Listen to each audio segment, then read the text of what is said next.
Sejam bem-vindos a mais uma edição do Conexão Ibérica. Este é o seu programa semanal onde falamos sobre tudo o que aconteceu nos últimos 7 dias em Portugal e em Espanha. Para mais um programa tenho comigo o meu colega Pablo González. Olá Pablo, tudo bem? Todo bien. Quais é que foram as notícias da semana? Bueno, pues la primera es el éxito de la asistencia en el tradicional encuentro navideño del Fórum de los Portugueses en Madrid.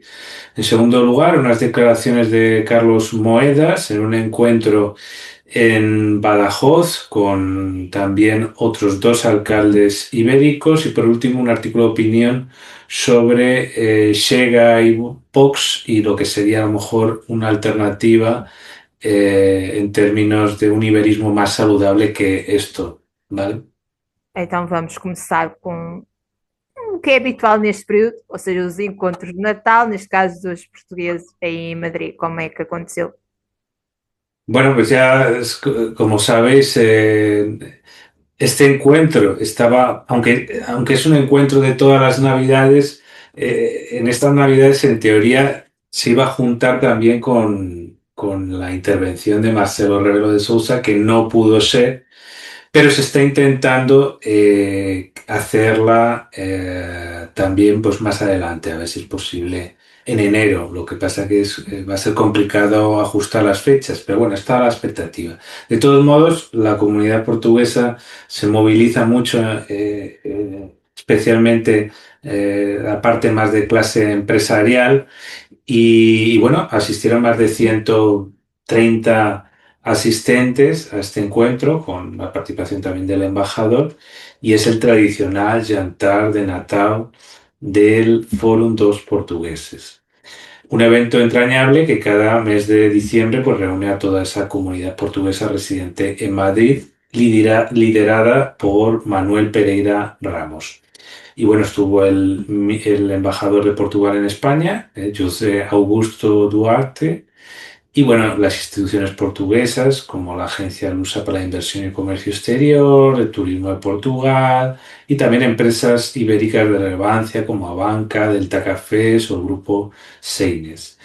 Y bueno, como digo, 130 personas, la cena corrió a cargo además por un chef portugués del Hotel Palace, Nuno Matos, y con guiños a la cocina lusa, con vinos de adega mayor del grupo Naveiro y postres típicos de Portugal. Hubo la tradicional rifa con diversos obsequios y viajes y estancias a diferentes regiones de Portugal, y en todo momento se mantuvo un cierto bilingüismo en este clima navideño de la comunidad portuguesa en Madrid. Agora saímos de Madrid, passamos para Badajoz, onde esteve o presidente da Câmara de Lisboa, Carlos Moedas, que falou sobre um tema muito querido de nós, certo? A ligação ferroviária, que neste caso não existe. Pues sí, en este caso el foro Impulsa de Prensa Ibérica. Prensa Ibérica es un conglomerado de diarios regionales que están esparcidos por toda España. Incluso tuvo algún diario portugués, pero hace muchísimo, creo que en los años 60 o 70, ¿no? Es un conglomerado que ha ido pasando de diferentes manos. Su sede está en Barcelona y tienen, pues eso, provincialmente dentro de España tiene diversos artículos, diversos periódicos donde, pues de alguna parte, pues colaboran entre sí todas estas redacciones, y realmente sí, han estado muy cerca de esta idea de la vertebración del territorio sudoeste peninsular, y en particular unir a Badajoz con Lisboa y Madrid, ¿no? Entonces, en este caso, junto a tres alcaldes de estas tres ciudades, y Carlos Moedas, alcalde de Lisboa, ha señalado: nací cerca de aquí, en el Alentejo, de pequeño teníamos mejor comunicación con España que con Portugal. Toda esta zona tiene mucho potencial y es muy importante para nosotros. Somos la única capital europea que no está conectada con otras ciudades, ¿no?, europeas. Entonces, bueno, ha recordado también que la importancia de Madrid por su PIB, que es mayor que el de todo el país luso, y que, pues eso, es muy importante que para crecer, para el crecimiento económico de todas estas regiones y para el crecimiento económico de Lisboa, que haya esa conexión ferroviaria con Madrid a través de Extremadura, ¿no? El alcalde de Badajoz, Ignacio Grajera, que en su momento le entrevistamos aquí, y hay que decir que él habla portugués perfecto, lo cual es algo bastante raro en un español. Y bueno, está casado con una portuguesa y vivió unos cuantos años en Portugal cuando era jugador de rugby. Y bueno, ha indicado esa importancia de la capitalidad, la capilaridad de la frontera, la tradición de la colaboración, la vocación ibérica de Badajoz y que sean como puertas de entrada entre un país y otro. También estuvo el alcalde de Madrid, José Luis Martínez Almeida, ha valorado todo ese suroeste ibérico como una macrorregión de gran valor estratégico para el mundo atlántico, la península ibérica y Europa. Y he insistido mucho en esa conexión de AVE, Madrid, Badajoz, Lisboa y esa conexión directa también entre el Atlántico y el Mediterráneo. También es importante que haya esa alta velocidad con Valencia.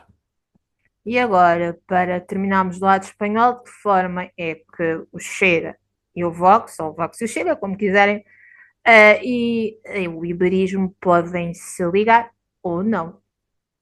Bueno, pues se trataría de, bueno, más que ligar, desligar una cosa con la otra porque sería problemático realmente, ¿no? Porque hasta que se conoce, es verdad que Chega y Vox tienen una cooperación, pero tienen una cooperación por la cúpula, ¿no? Es algo parecido a lo que había con Salazar y Franco, y no estoy haciendo reduccionismo en el sentido de intentar denigrar a unos y a otros, sino que el tipo de alianza es como una alianza por arriba entre regímenes, pero por abajo no. Por ejemplo, no nos consta que Chega de Alentejo tenga unas relaciones estrechas con Vox de Extremadura. Si fuera así, en sus programas lo indicaría, no, no aparece nada de esto, Vox no menciona nada en su programa. Y bueno, hay una cosa curiosa, porque salió en un reportaje en El País de Carmen Morán Breña, donde da unos datos realmente un poco alarmantes para nosotros en el sentido de que, por ejemplo, en Extremadura residen 2.000 portugueses, que es una cifra pues bueno, baja, ¿vale? Y alrededor de 900 extremeños del lado portugués. Yo creo, y hay como 8.600 vehículos diarios que circulan por un lado y otro. Yo creo que existe mucha gente que tiene casa en los dos lados y que simulan la residencia o que residen, pues eso, a lo mejor unos meses solo temporalmente. Pero yo creo que estos datos están infrarrepresentados y sobre todo cuando es en la raya, creo que es mucho más fácil camuflar esto, ¿no? Y aunque es verdad que hay límites con el tema de circular con un coche con una matriculación del otro país, pero yo creo que mucha gente sí que vive por temporadas o simuladamente en uno y otro, porque si no sería preocupante que después de tanto Erasmus, después de tanta relación, entonces tendrían razón aquellos que la burocracia realmente desanima a mucha gente, ¿no? Pero bueno, habría que verlo, y es verdad que es lamentable que no haya más españoles viviendo en Portugal y más portugueses en España, aunque es verdad que ha mejorado, ¿no? Y alguna noticia que publicamos donde parece ser que había mejorado, había aumentado, ¿no? Pero creo que hay algunos bolsones por ahí que por estar tan cerca probablemente sea en parte eso, ¿no? Y bueno, yo creo que incluso gente que vive en las capitales, como el puente aéreo es tan directo y tan rápido, también incluso podrán simularlo, ¿no? Otra cosa que después con las haciendas, etcétera, puedan tener problemas, ¿no? Si descubren que reside más tiempo en un lugar u en otro. Y nada, pues realmente el tema de la relación con Extremadura, hemos publicado varios artículos, Extremadura y Portugal. Realmente mucha gente puede ver el vaso medio lleno o medio vacío en estas cuestiones. Y bueno, por ejemplo, en el artículo de Rebollo sí que se ha criticado bastante el que, bueno, es verdad que se ha avanzado bastante en cooperación, pero por ejemplo, en los debates electorales en Extremadura no ha aparecido el tema de Portugal.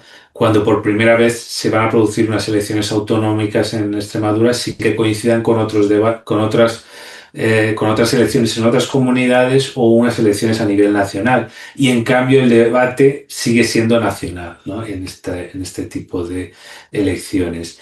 Y bueno, pues hay que tener en cuenta bueno, también la situación de Chega del otro lado de la frontera en general está fuerte, aunque en las municipales por falta de arraigo se movió más en el 10%, pero en las parlamentarias, legislativas, 25%, y en el Consejo de Elvas llegó a un 43%, ¿no?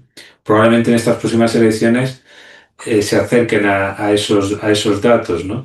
Y bueno, lo que sí es cierto es que a más nacionalismo particularista, menos iberismo, es decir, que tarde o temprano llegaría a haber una confrontación si, hipotéticamente, que todavía está muy lejos, si llega o Vox aumentaran de peso hasta el punto de llegar al gobierno, que eso ya serían palabras mayores, pero bueno, si aumenta también el clima o, o las agendas que ellos impulsan, pues el enrarecimiento entre España y Portugal probablemente esté garantizado porque solo rascar determinadas heridas que rápidamente puede saltar la fobia entre vecinos, ¿no? Y bueno, pues estaremos muy atentos, ¿no? Para que realmente, pues eso, preservar los hitos de la integración ibérico-europea y sobre todo la paz entre hermanos.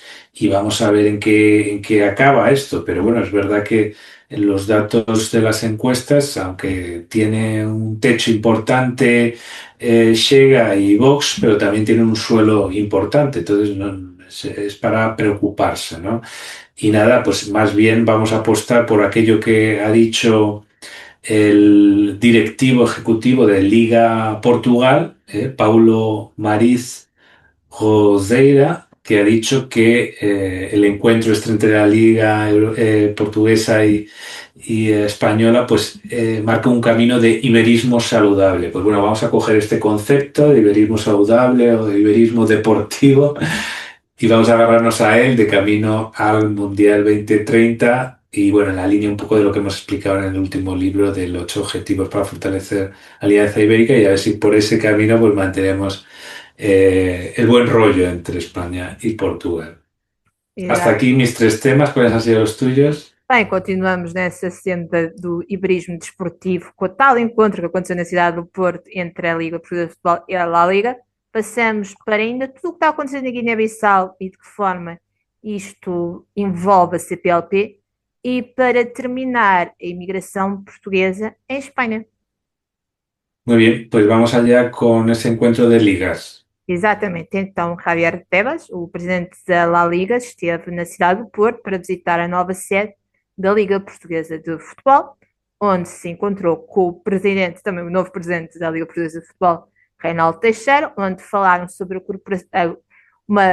um estreitar de relações em vários sentidos, desde o combate à pirataria, à centralização dos direitos desportivos, para as televisões. A La Liga já avançou com isto, a Liga Portuguesa de Futebol está a avançar neste minuto, e onde se falou sobre um aspecto sobre o qual já tínhamos falado aqui, tanto no Conexão como no Trapézio, da possibilidade da criação de uma taça ibérica de futebol. Bem, tanto o Javier Tebas como o Reinaldo disseram que é uma ideia que está a ser trabalhada, não apontaram ainda uma data em específico para avançar, porque os calendários esportivos são muito cheios, mas que o objetivo é fazer algo mais ou menos como está a ser feito entre a Liga Mexicana e a Liga Americana de Futebol, a Leagues Cup, só que com menos equipas. Aqui no caso ibérico seria só o campeão do lado português, o campeão do lado espanhol, que iriam disputar a Taça Ibérica de Futebol, mas tanto o presidente de um lado do futebol como do outro disseram que esta é uma ideia que, sim senhora, um dia irá avançar, não sabem avançar uma data em específico, estão a trabalhar nela, mas que acreditam que esta prova pode ajudar a fomentar não só o desporto nos dois países, que irão receber futuramente a maior competição desportiva do mundo, o Mundial 2030, em conjunto com Marrocos, mas também pode, através do futebol, ajudar a estreitar os tais laços de iberismo que falaste há 5 minutos atrás. Isto tudo foi algumas das declarações que saiu deste encontro na cidade do Porto. Y ahora vamos con la telenovela de Guinea-Bissau, ¿no? Que no para, ¿no? Exatamente. Aqui em Portugal, foi de telenovelas, há alguns anos tivemos a única mulher que era passada em Luanda, que esta é em Bissau, mas fala-se português à mesma. Então, depois do golpe de Estado na Guiné-Bissau, onde o Márcio Sissoko Embalo foi deposto, temos um governo de transição com uma grande composição militar. Tivemos a CPLP numa reunião de emergência, porque, para além deste golpe de Estado, a Guiné-Bissau era quem tinha a presidência rotativa desta organização e não havia um país que pudesse ficar com este cargo. Os ministros dos negócios estrangeiros da CPLP tiveram palavras fortes sobre tudo o que aconteceu na Guiné-Bissau, onde ainda continuamos sem saber quem foi o vencedor das eleições e, para além disso, há presos políticos. Todos os ministros pediram para que se fosse libertado os presos políticos, dois, que fosse dito quem ganhou as eleições fosse respeitada a Constituição, e no início desta reunião fosse a possibilidade de suspender a Guiné-Bissau desta organização. A Guiné-Bissau foi suspensa de várias organizações, especialmente em África, e levantou-se a possibilidade da CPLP fazer o mesmo. Entretanto, tivemos uma cimeira bilateral Portugal-Moçambique, onde novamente os governos de Lisboa e de Maputo voltaram a levantar as suas vozes contra o golpe de Estado e a pedir a libertação dos presos políticos. E agora tivemos a CPLP a receber uma carta endereçada pelo atual ministro dos Negócios Estrangeiros deste país, da Guiné-Bissau, a dizer que eles próprios iriam suspender as suas atividades no seio desta organização por não estarem a ser respeitados, supostamente, porque estão a haver reuniões sobre o caso da Guiné-Bissau sem a Guiné-Bissau estar presente, ou seja, eles próprios se suspenderam desta organização, que, segundo Luís Montenegro, tem que ser um garante da estabilidade democrática em todos os países que fazem parte da mesma do mundo lusófono. Bem, a Guiné-Bissau suspendeu as suas atividades da CPLP, mas tal como eu comecei no início desta participação sobre a Guiné, era o país e tudo que tinha a presidência rotativa da organização, ou seja, quem é que poderia ficar com esta presidência? Primeiro falou-se na possibilidade de voltar para o país anterior. Habitualmente, cada um dos países tem durante X tempo a presidência desta organização. O anterior tinha sido São Tomé e Príncipe, que até se demonstrou disponível para voltar a ter o cargo, mas o problema em tudo é que há uns meses, quando tivemos a Cimeira de Bissau, cada uma das presidências começa com uma cimeira, habitualmente costuma ser decidido e tudo naquela cimeira quem seria o presidente, o próximo país a ficar com a presidência. Só que em Bissau tinha havido uma disputa entre o Brasil a candidatar-se num lado e a Guiné Equatorial a candidatar-se no outro. Como não se decidiu quem é que ficaria com esta presidência, tinha sido deixado o lugar vacante para dentro dos meses, com mais calma, ser decidido o próximo país. Devido ao que aconteceu em Bissau, este processo foi acelerado. Entretanto, já sabemos quem vai ficar com o lugar da Guiné-Bissau, é Timor-Leste. O seu presidente Ramos Horta já aceitou o cargo e voltou a pedir para que a Constituição seja respeitada em Bissau e que seja reposta a normalidade democrática. Bem, para continuarmos, como muito bem disseste, com esta novela guineense, isto tudo envolve no meio um caso de, podemos chamar de polícia. Aqui em Portugal foi apreendido um avião apresentado como um voo militar, onde seguia uma pessoa próxima do Márcio Sissoko Embalo, antigo presidente da Guiné, a mulher de Sissoko Embalo, com uma mala cheia de dinheiro. O empresário que devia ter sido apresentado a tribunal não chegou a ser. A mulher de Sissoko Embalo está a ser, ou suposta e alegadamente, será julgada por corrupção e desvio de capitais. E fala-se no meio disto tudo que Sissoko Embalo, que da última vez que se soube estaria alguns em Marrocos, poderá pedir asilo político e tudo a Portugal, e há quem diga, e tudo especialmente ligado à oposição da Guiné, que dentro deste avião seguia dinheiro para ser depositado aqui em Portugal, para que Sissoko Embaló pudesse chegar até a Lisboa. Isto é o que até o momento sabemos da novela que se está a passar em Bissau e que está a ter repercussões um pouco em todos os países que fazem parte da CPLP. Pues sí, y parece que va a seguir durante un tiempo y le seguiremos dando cobertura. Y por último, unos datos interesantes sobre la presencia, ¿no?, de portugueses en España. Exatamente. Então, hoje, que é e tudo o dia para os migrantes, e tudo neste dia, este é um aspecto cada vez mais sensível aqui em Portugal. Marcelo Rebelo de Sousa e tudo lembrou que sem os migrantes, Portugal e outros países não seriam o que são hoje em dia. Mas vamos focar-nos e tudo na migração de portugueses para a Espanha. No total, no último ano, saíram de Portugal para vários países, mas só de Portugal no último ano saíram cerca de 204 mil portugueses, a grande maioria sem estudos de nível superior, ensino secundário. Bem, para a Espanha, que é um dos países para onde mais os portugueses imigram, e tudo, temos tido todos os anos, um pouco mais, um pouco menos, mas cerca de 11 mil portugueses a entrarem em Espanha. No total, existem cerca de 140 mil portugueses em território espanhol. Bem, e estes dados são apresentados e tudo pelo Instituto Superior de Estatística aí de Espanha. O que prefaz esta entrada tem sido constante ao longo dos anos. O ano em que houve menos entrada de portugueses e tudo foi logo no início deste século, no ano 2000, mas desde então tem ido crescendo e de 2020 para cá tem-se mantido nesta constante entre os 11 mil, 13 mil entradas por ano.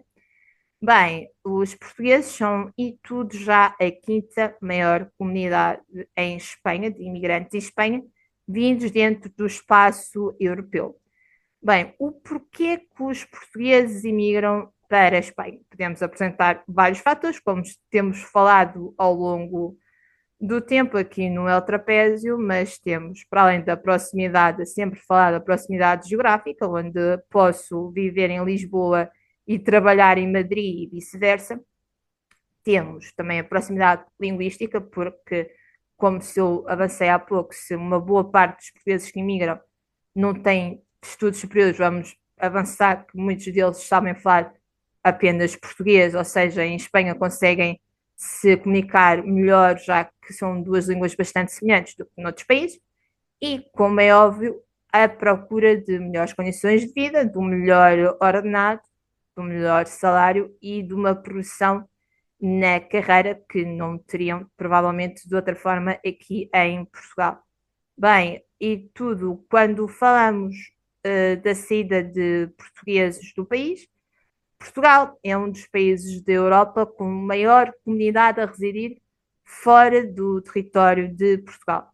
Portugal é um país com um território bastante pequeno, cerca de 11 milhões de pessoas, mas tem 20% da sua população a residir fora do território nacional. Isto entre países da União Europeia como, sei lá, como a França, a própria Espanha ou o Reino Unido, ou países fora da União Europeia, Canadá, Estados Unidos ou Venezuela. A população portuguesa, quando decide emigrar, escolhe como principais pontos de imigração, isto dentro do território europeu, como é óbvio, França, Alemanha, Espanha está, e tudo como o terceiro país onde os portugueses mais imigram. Muy bien, esperemos que vaya en aumento. Bueno, hasta aquí los temas principales, las principales noticias en español y en portugués de España y Portugal. Ya sabéis dónde encontrarnos en redes sociales y YouTube. Hasta la próxima. Até a próxima.